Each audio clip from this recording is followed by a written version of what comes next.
오늘도 말씀을 통해 주신 은혜가 여러분에게 함께 하시길 원하는데, 고넬료가 주의 말씀을 아주 믿음으로 들었어요. 그죠? 그때 성령이 그에게 임하시잖아요.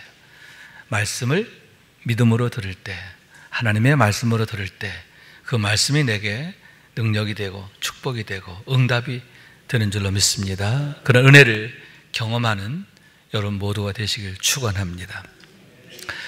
지난주에 이어서 오늘은 예수님의 공생애 이전에 있었던 에피소드를 함께 상고하고자 하는데, 지난주에는 유아 시절에 대한 얘기, 왜 베들레헴에서 출생하셨고 또 왜 애굽으로 가시게 되었고 왜 또다시 갈릴리 나사렛으로 가시게 되었는가, 왜 하필 거기였는가, 거기에 담긴 비밀, 그 비밀을 통해서 함께 은혜를 나누었고요. 오늘은 예수님께 12살 되셨을 때에 대한 얘기예요. 그때 예수님께서 예루살렘을 방문하셨고 또 그 과정에서 되어졌던 사건에 대한 말씀이다라고 하는 얘기인데, 오늘도 말씀을 들을 때 은혜가 되고 축복이 되시기를 원합니다. 40절 말씀인데요, 아기가 자라며 강하여지고 지혜가 충만하여 하나님의 은혜가 그의 위에 있더라. 예수님께서 갈릴리 나사렛에서 어떤 모습으로 성장하시게 되었는가 하는데, 우선 자라며 강하여지고 건강하셨다는 거죠. 건강하셨다. 그 다음에 건강하실 뿐만 아니라 지혜가 충만하며, 하나님이 주신 지혜가 충만해. 그래서 어릴 때부터 남달랐어요. 그런데 그 모든 것이 다 뭐냐? 하나님의 은혜가 그 위에 머물러 있더라. 할렐루야. 하나님의 은혜가 늘 그 위에 계시는 것을 모든 사람이 보게 되었다라고 하는 말씀이죠. 자라시면서 어떻게 그런 아름다운 모습으로 자라게 되었을까? 하나님의 은혜가 머물러 있는 삶이었기 때문임을 보게 된다라고 하는 얘기인데, 예수님이 본래 하나님의 본체이시기 때문이기도 하지만 또한 그건 뭐냐? 하나님의 자녀된 우리가 어떤 모습으로 자라야 할 것인가 하는 것에 대한 본이 되는 일이다, 예시가 되고 예표가 되는 일이다, 이렇게 생각할 수가 있는 거예요. 예수님처럼 우리들도, 우리의 가정도, 우리의 자녀도 자라야 되고, 아멘, 자라야 돼요. 아멘. 머물러 있으면 안 돼요. 자라야 돼요. 자라면서 어떻게? 강하여지고, 믿음으로 강하여지고, 말씀으로 강하여지고, 아멘. 뿐만 아니라 하나님의 지혜가 충만하고 늘 하나님의 은혜가 머물러 있는 그러한 삶이 되어야 한다라고 하는 말씀인 거예요. 그래서 여러분, 하나님 보시기에 좋았더라, 그런 모습 되기를 원하는데, 그것이 바로 하나님께서 이 땅에 사람을 지으신 이유이고 목적이기 때문이다 라고 하는 말씀인 거예요. 그런 의미에서 가장 좋은 예시가 되는 사람이 누구냐 한다면 요셉이다, 이렇게 얘기할 수 있는데, 그에 대해서 한마디로 뭐라고 말하고 있어요? 요셉은 용모가 빼어나고 아름다웠다, 이렇게 말하고 있는 거예요. 그러면서 그 비결, 왜 요셉이 용모가 빼어나고 아름답게 되었는가, 그 비결이 뭐냐? 여호와께서 요셉과 함께 하심으로. 하나님이 늘 요셉과 함께 하시게 되었을 때 그가 외모적으로도 뿐만 아니라 전인격적으로 그가 그 누구보다 뛰어나고 아름답고 빛나게 되었다, 보시기에 좋았더라는 그런 모습으로 성장하게 되었음을 보게 되는 거죠. 무엇보다 하나님의 성품을 닮았어요. 그래서 그를 통해서 하나님의 선하심과 인자하심이 나타나게 되는데, 여러분, 그의 인생은 참 기구하고 불행하죠. 그가 다른 사람도 아니고 형제들에게 종으로 팔려가는 거예요. 얼마나 원통합니까? 얼마나 정말 억울합니까? 그런데다가 또 애굽에서 보디발의 집에서도 억울한 누명을 쓰고 왕의 감옥에 갇히잖아요. 그런데 여러분, 참 기이한 게 요셉에게 원망이 없어요. 불평도 없어요. 낙심도 없어요. 그가 이루 말할 수 없는 온갖 악한 일을 당하게 되지만 그 악한 것으로 인하여 그의 마음이 흔들리지 않는다는 거예요. 오히려 선으로 악을 이기고, 할렐루야, 사랑으로 모든 미움과 원망들을 극복하게 됨을 보게 됐는데, 그럼 그 이유가 뭐냐? 여호와께서 요셉과 함께 하시고 그에게 인자를 더하사. 할렐루야. 하나님이 그와 늘 함께 하시면서 그에게 인자를 더해 주셨다는 거예요. 이미 주신 데에다가 더해 주셨어. 더하시고 더하시게 되니까 더욱 아름다워지고 더 온전해지고 더욱 단단해지고 그 어떠한 악한 것도 그를 흔들 수 없게 되었음을 보게 된다라고 하는 거예요. 그렇기 때문에 여러분, 우리에게 가장 중요한 게 뭐냐? 내가 어떤 형편에 있고 어떤 상황이 있느냐, 이게 아닌 거예요. 하나님과 내가 과연 어떤 관계에 있느냐, 하나님과 나의 친밀성의 정도, 이게 어떠냐, 이걸 늘 우리가 생각하고 또 늘 우리가 고민해야 된다라고 하는 얘기예요. 여러분, 하나님과 친밀해지길 원해요. 아멘.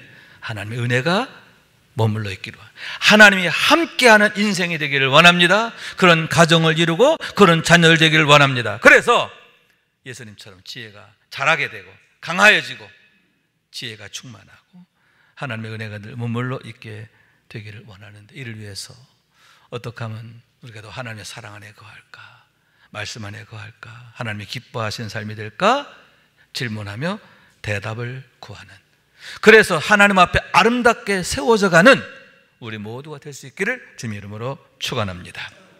자, 그렇게 해서 예수님 12살이 이제 되시게 됩니다. 12살 되셨을 때 얼마나 아름답고 멋진 모습이 됐을까, 그렇게 생각하는데, 그러던 어느 날이에요. 41절 말씀.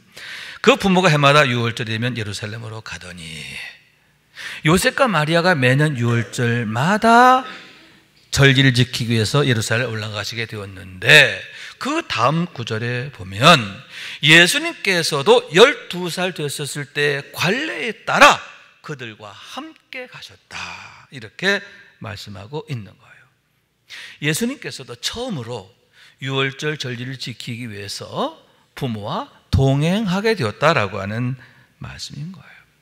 그동안에는 가고 싶어도 갈 수가 없었어요. 왜냐? 당시 유대인의 관례가 13살이 되어야 돼요. 13살이 되면 성인식, 소위 성인식에 해당하는 언약의 아들의 관례를 행하게 되는데, 그런 관례를 통해서 비로소 그들이 유대인의 종교 공동체의 일원으로 인정이 되고, 또 그래야 정상적으로 합법적으로 절기에 참여할 수가 있게 되었기 때문인 거예요. 다만 12살 또는 11살 됐을 때는 이제 예외적으로 인정해줘요. 뭐냐? 미리 가서 답사하는 거예요. 그러니까 사전 경험을 위해서 미리 가서 내년에 또는 후년에 있을 그런 성인식, 언약의 아들이 되는 의례, 그것을 미리 준비하게 하려고 가는 것, 이건 예외적으로 허락되었고, 그로 인해서 예수님이 12살 되셨음에도 불구하고 부모를 따라 예루살렘에 올라가시고 절기에 참여하게 되었다라고 하는 말씀인 거예요. 그런데 오늘의 말씀에서 우리가 특별히 주목할 게 하나 있는데, 그게 뭐냐 하면은 부모가 함께 절기에 참여했다는 거예요. 매년 요셉만이 아니라 마리아가 그 절기를 지키는 데에 동행했다라고 하는 사실인데, 그것이 참으로 예외적인 것이고 흔치 않은 일이기 때문이다 하는 얘기인 거예요. 왜냐하면 계명에 이르기를 너의 모든 남자는 매년 3번씩 주 여호와 이스라엘의 하나님 앞에 보일지니라, 이렇게 되어 있는데, 남자들은 반드시 절기를 지켜야 하지만 여자와 아이들에게는 예외였다는 거예요. 여자와 아이들은 안 지켜도 돼요. 남자만 하면 되는 거예요. 그런데 참 의아하게 마리아는 그 절기에 함께 동행하게 되었다라고 하는 말씀인데, 그것은 참으로 남다른 그들의 가정, 그리고 마리아의 믿음과 열심을 나타낸다라고 하는 얘기인 거예요. 우선 그들의 가정이 얼마나 하나님을 예배하는 일, 또 하나님께 대한 일에 열심이었는가 하는 것을 나타내는데, 왜냐하면 부부가 함께 절기를 지키려고 한다면 한 마음이 되지 않으면 안 돼요. 그들이 마음이 하나 되고 또 같은 열심이 아니면 어림이 없기 때문이다 하는 거예요. 왜냐하면 첫째로 여러분, 이 나사렛에서 예루살렘까지는요 150km예요. 150km라고 한다면 부부가 같이 가려면 며칠 가죠? 3일 정도는 걸려요. 그죠? 남자 혼자 가면 이틀 만에 갈 수도 있어요. 그러나 부부가 함께 가게 된다면 최소한 사흘이 걸려요. 그럼 왕복 6일이죠. 자, 거기다가 유월절기는 모두 8일 동안 이루어져요. 첫 번째 안식일부터 그 다음 안식일까지 8일 동안의 절기예요. 그렇다고 한다면 최소한 14일에서 15일 정도는 그 절기를 지키기 위해서 내가 빼야 되는 거예요. 여러분, 무려 15일을 내가 뺀다고 하는 거, 그것도 부부가 함께 쉽지 않죠. 더군다나 여러분, 당시 요셉과 마리아에게는 예수님만 있는 게 아니에요. 예수님 밑으로 동생들이 줄줄이 있는 거예요. 자녀들이 여럿 있어요. 근데 그들을 그대로 놔두고 그들만 집에 있게 하고 두 부부만 절기에 참여한다? 어려운 얘기죠. 거기에 더해서 여러분, 비용이 만만치 않아요. 여러분, 평소에도 부부가 보름 정도 여행을 하려면 비용이 적지 않은데 이 6월절 절기 때는 전 세계로부터 순례객들이 모여드는 거예요. 바글바글한 거죠. 그렇기 때문에 평소에 들어가는 비용보다 최소한 5배, 예루살렘 성 같은 경우에서는 10배 주고도 방 하나 구하기 어려운 거예요. 그러니만큼 얼마나 많은 비용이 들어갈 것인가 하는데, 여러분, 요셉은 부자가 아니잖아요. 목수예요, 목수. 갈릴리 나사렛에서 아주 가난한 사람이에요. 그런데 그런 형편에서 어떻게 부부가 매년 6월절 절기를 함께 갈 수 있느냐? 보통 마음이 아니고는 안 돼요. 보통 그들 부부가 정말 하나님에 대한 열심에 하나가 되지 않고는 결코 되어줄 수 없는 일인데, 그 일을 매년 했다는 거예요. 또한 여러분, 그것은요 마리아의 남다른 열심이에요. 그것이 가능했던 게 뭐냐? 요셉의 역할도 중요했지만 특히 마리아의 남다른 믿음과 열심이 그 요인이 됐다라고 하는 말씀인 거예요. 왜냐하면 여러분, 자녀들을 돌보는 일이라든가 또 준비 과정, 비용 충당, 누가 다 담당해요? 들어오는 수입은 빤한데 그 빤한 수입에서 이 비용을 만들어내려면 누가 희생을 해요? 마리아가 희생할 수밖에 없는 거죠. 자기 먹을 거 안 먹고, 자기 입을 거 안 입고, 다시 말해서 자기 자신을 피난한 가운데 처하게, 자기 스스로가 피난해지는 거예요. 무엇을 위해서? 절기에 참여하기 위해서, 예배 드리기 위해서, 성전에 나가기 위해서. 자기 자신을 절제하고 절제하는 그런 자기 헌신, 자기 희생, 그것이 있었기 때문에 이게 가능한데, 그러면 그런 희생과 헌신을 자처했던 이유가 뭐냐? 마리아의 남다른 믿음과 열심이라는 거예요. 내가 남편과 함께 이 절기를 참여하고 싶어, 성전에 가서 하나님을 뵙고 싶어, 그런 간절한 마음이 그의 마음에 늘 불붙어 있었기 때문이다 라고 하는 말씀인 거예요. 저는 우리 교회 청장년들 보면 참 감사해요. 너무 이뻐요. 그래서 마음에 기대가 돼요. 우리 이 청장년들이 믿음으로 훌륭하게 자라서 남선교회가 되고, 아멘. 우리 교회 기둥들이 되면 우리 교회가 얼마나 더 은혜로워지고 또 더 아름답게 부흥하게 될까, 하나님이 하실 일이 기대가 돼요. 그런데 여러분, 제가 가만히 또 들여다보니까 이렇게 아름다운 청장년들의 그 저변에 뭐가 있냐? 부모님들이 있더라고요.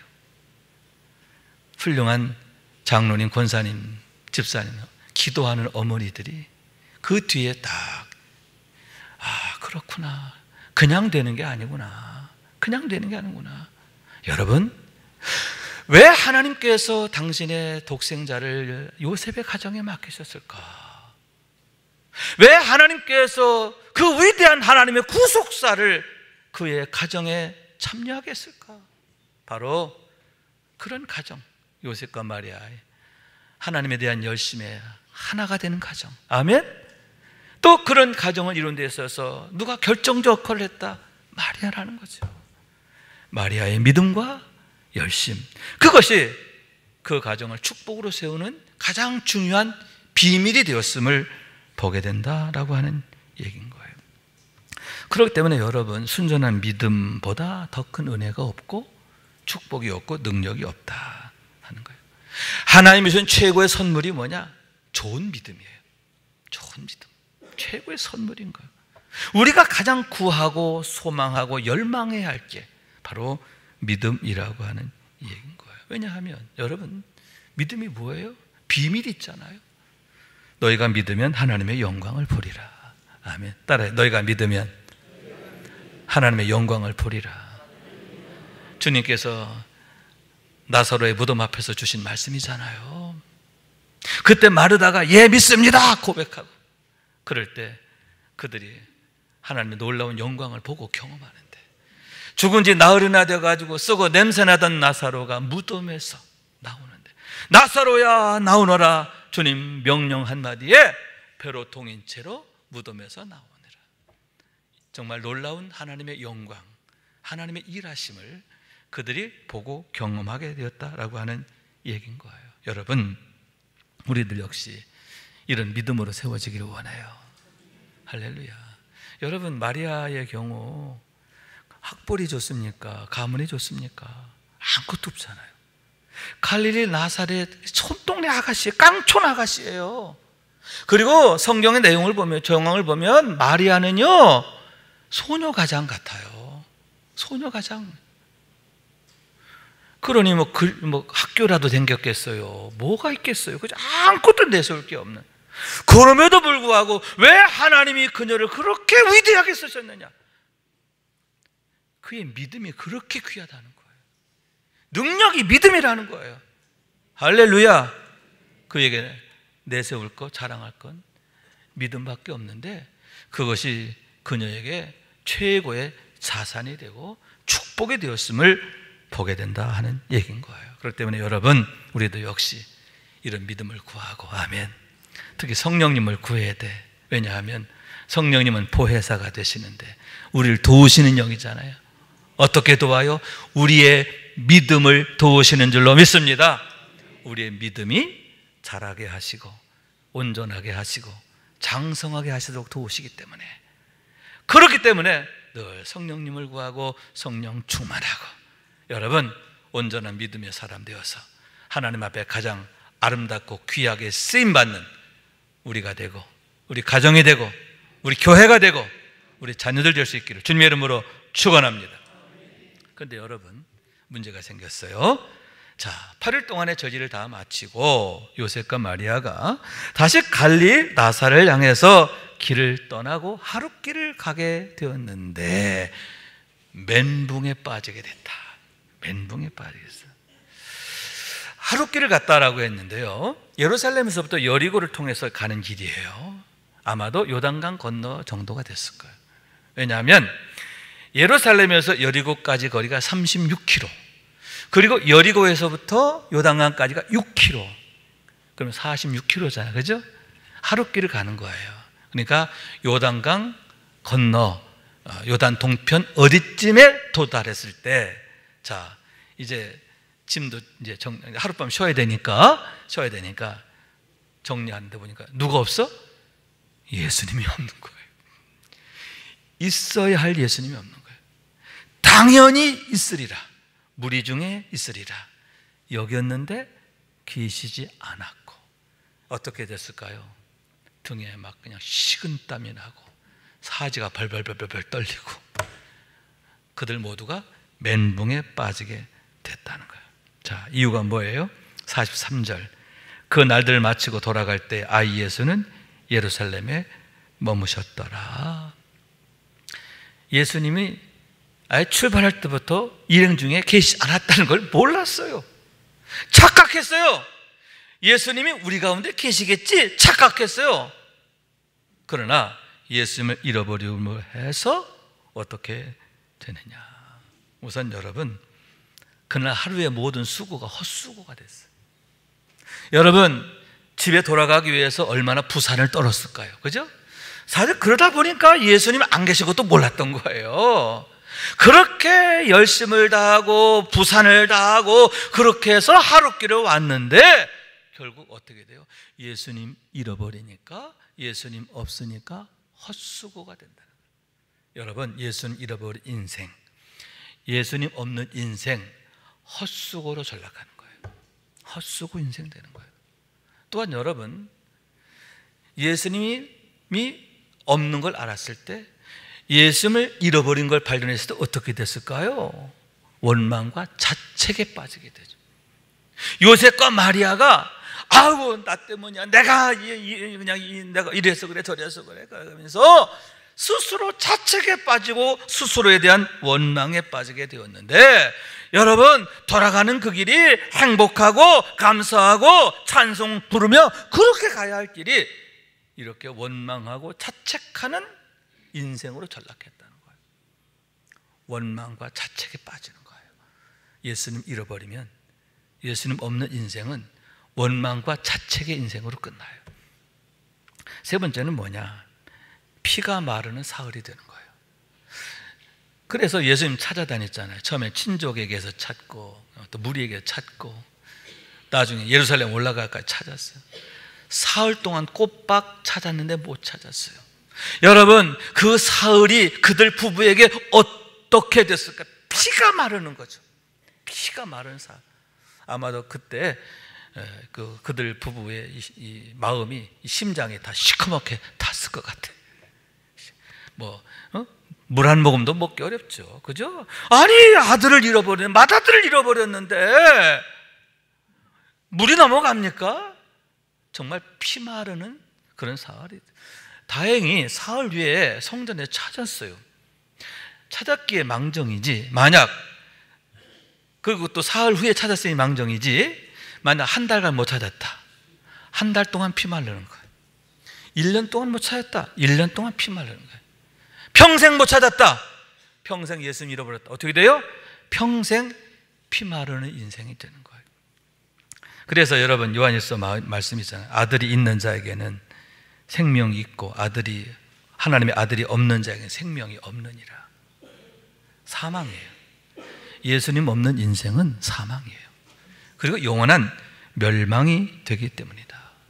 왜 우리가 예수님을 절대로 잃어버리면 안 되고 혹여 잠시 잃었더라도 빨리 찾아야 되느냐?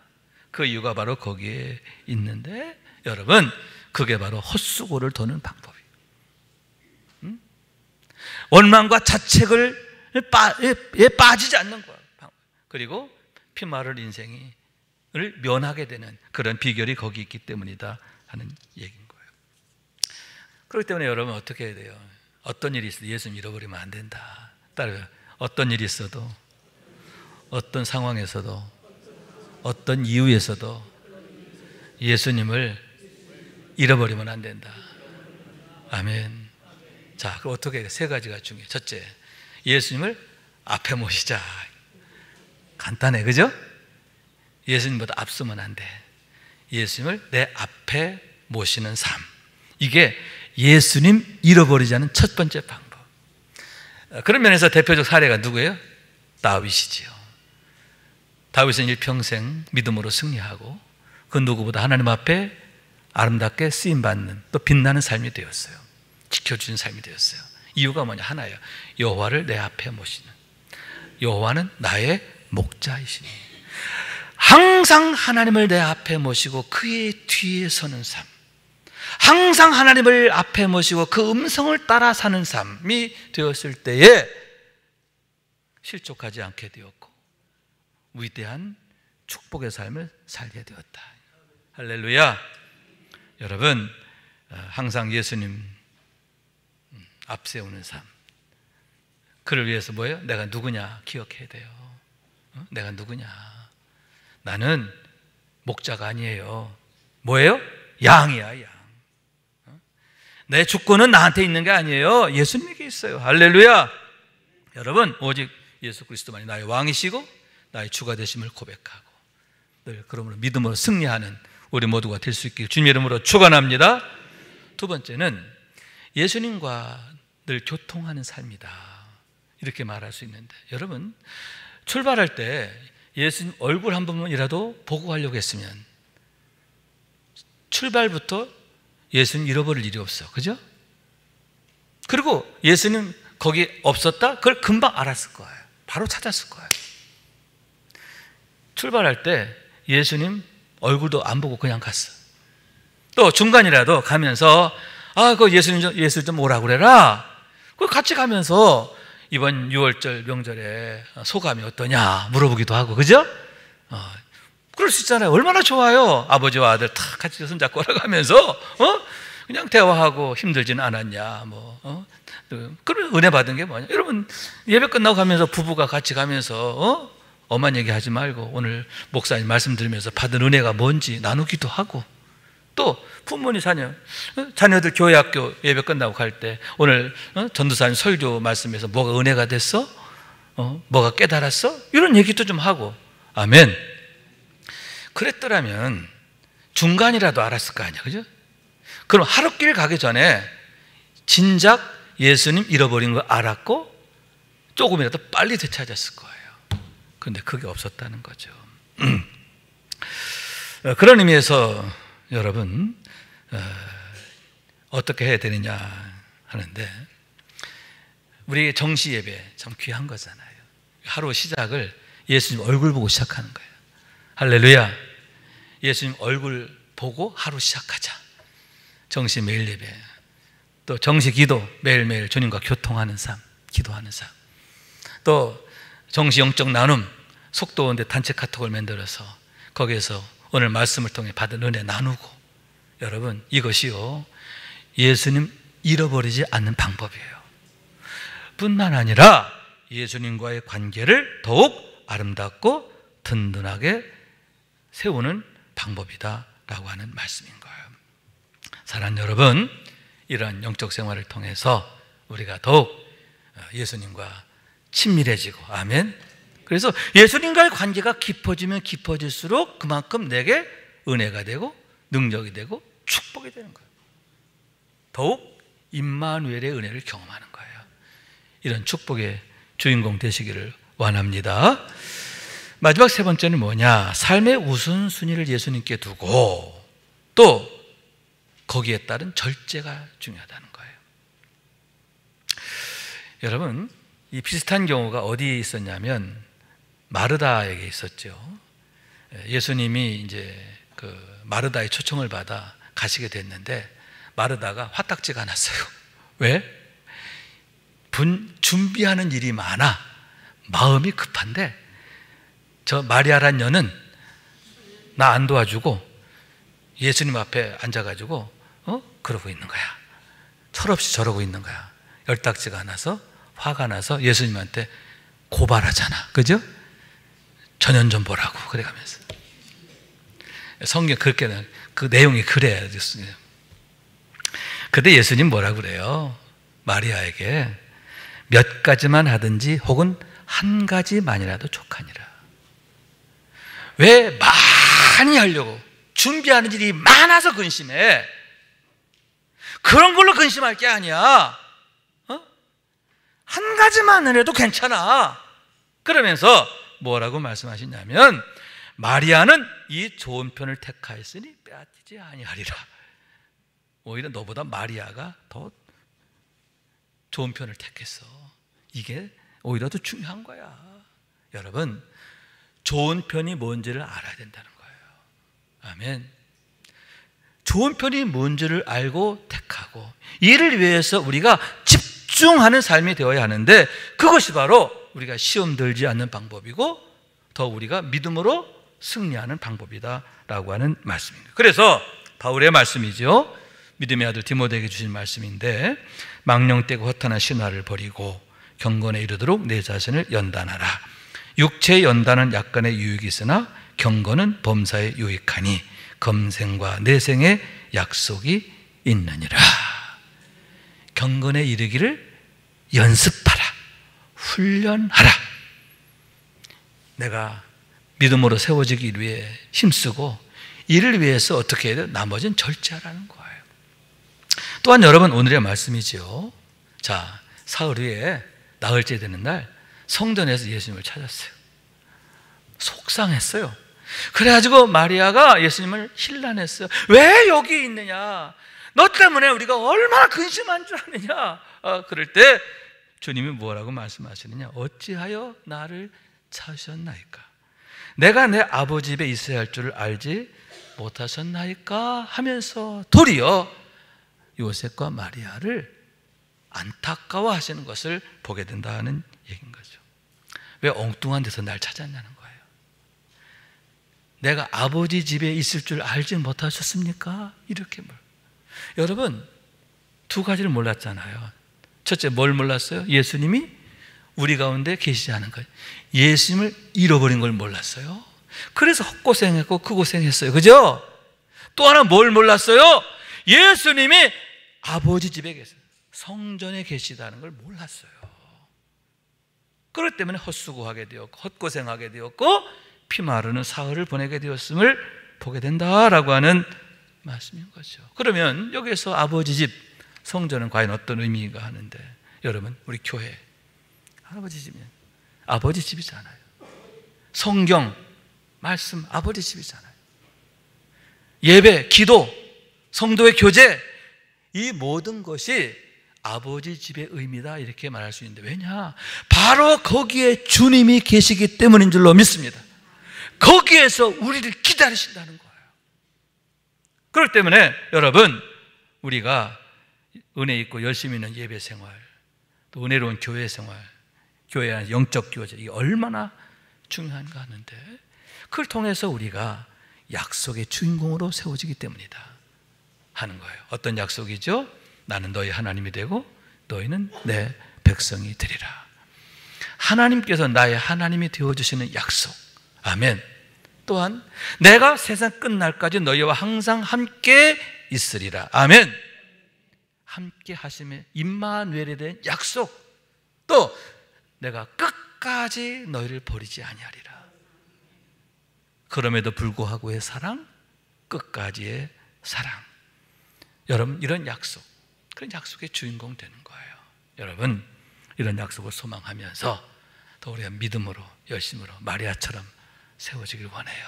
그래서 헛수고하는 인생, 헛고생하는 인생, 피 마르는 인생이 아니라 오히려 날마다 감사하게 되고 하나님을 인하여 기뻐하게 되고 오직 하나님만을 자랑하게 되는 그런 복된 인생의 주인공 되고 그런 가정이 되고 그런 자녀들 되고 우리 교회가 될 수 있기를 주님의 이름으로 축원합니다. 축원합니다. 말씀 생각하면서 기도한 마음으로 찬양합니다. 오직 주의 사랑에 매여, 오직 주의 사랑에 매여 내 영 기뻐 노래합니다. 이 소망의 언덕 기쁨의 땅에서 주께 사랑드립니다. 오직 주의 임재 안에 갇혀 내 영 기뻐 찬양합니다. 이 소명의 언덕 거룩한 땅에서 주께 경배드립니다. 주께서 주신 모든 은혜 나는 말할 수 없네. 내 영혼 즐거이 주 따르렵니다. 주께 내 삶 드립니다. 다시 한번 오직 주의 사랑에 매여 내 영 기뻐 노래합니다. 이 소망의 언덕 기쁨의 땅에서 주께 사랑 드립니다. 주의 임재 안에 갇혀 내 영 기뻐 찬양합니다. 이 소명의 언덕 거룩한 땅에서 주께 경배드립니다. 주께서 주신 모든 은혜 나는 말할 수 없네. 내 영혼 즐거이 주 따르렵니다. 주께 내 삶 드립니다. 아멘. 아멘. 여러분, 믿음의 비밀 아는 사람은 주님을 따를 때 어떻게 따른다고요? 즐거이 따릅니다. 즐거이 따르렵니다. 그러나 그걸 모르는 사람은 어떻게 끌려가요? 억지로 끌려가죠. 억지로 끌려가는 그런 신앙생활 불쌍하잖아요. 그죠? 여러분이 비밀을 알고 내가 즐거워하나이다. 주님 따르는 것을 즐거워하고 감사하고 더 사모하고, 아멘. 이런 우리 모두가 될 수 있기를 주님의 이름으로 축원합니다.